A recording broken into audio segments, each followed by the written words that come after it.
গুম অধ্যাদেশ, দুদক অধ্যাদেশ, ব্যাংক অধ্যাদেশ, পুলিশ কমিশন অধ্যাদেশ বাতিল করে শহীদের রক্তের সাথে নাইনসাফি করা হইল বলেই আমি মনে করি।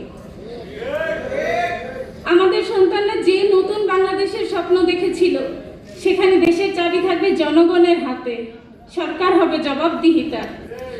হাসিনার মতো একচ্ছত্র নিয়ন্ত্রণ করে সরকার বিচার বিভাগকে নিজের আয়ত্ত করে রাখবে, ঐক্যমত পোষণ করার পরেও, মাজলুম দল হওয়ার সত্ত্বেও বিএনপি ক্ষমতায় যাওয়ার পর শহীদের আকাঙ্ক্ষাকে ভুলে গিয়ে গণরায়ের বিপক্ষে অবস্থান করবে এমন প্রত্যাশা আমাদের ছিল না।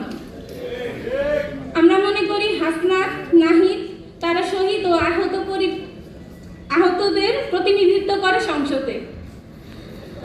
আমরা এটাও মনে করতে চাই, বিএনপি সরকার শহীদের আকাঙ্ক্ষা বাস্তবায়ন করে জনগণের ম্যান্ডেট বুঝে জনগণের সরকার হয়ে উঠবে, যেখানে কোনো রাজনৈতিক দ্বিচারিতা থাকবে না।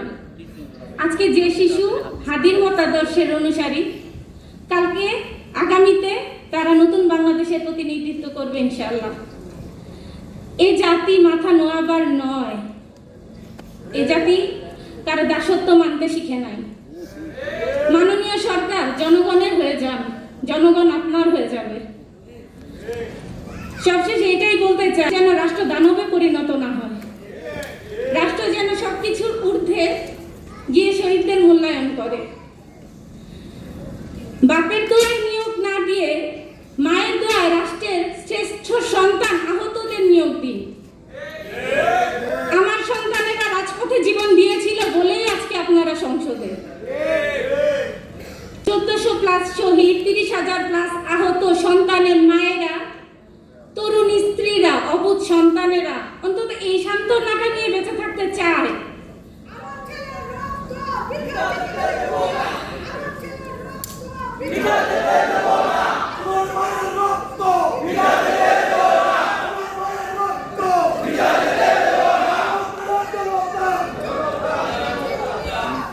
যে আমাদের সন্তানদের রক্তের বিনিময়ে আমরা একটা ইনসাফের বাংলাদেশ তৈরি করতে পেরেছি।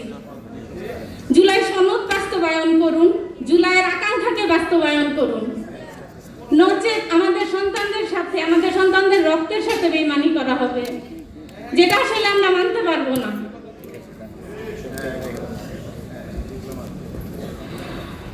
আমরা যা হারিয়েছি তা আপনারা হারান নাই, আমাদের কষ্ট হয়তো আপনারা বুঝবেন না, আপনারা যা পেয়েছেন তা আমরা পাই নাই।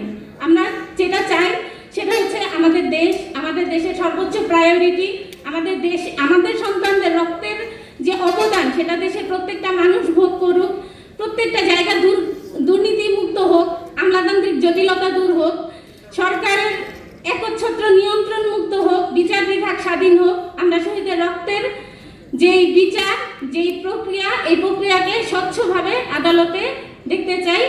দলীয়করণ, সরকারের নিয়ন্ত্রণ ব্যতীত। ইনকলাব জিন্দাবাদ। আসসালামু আলাইকুম।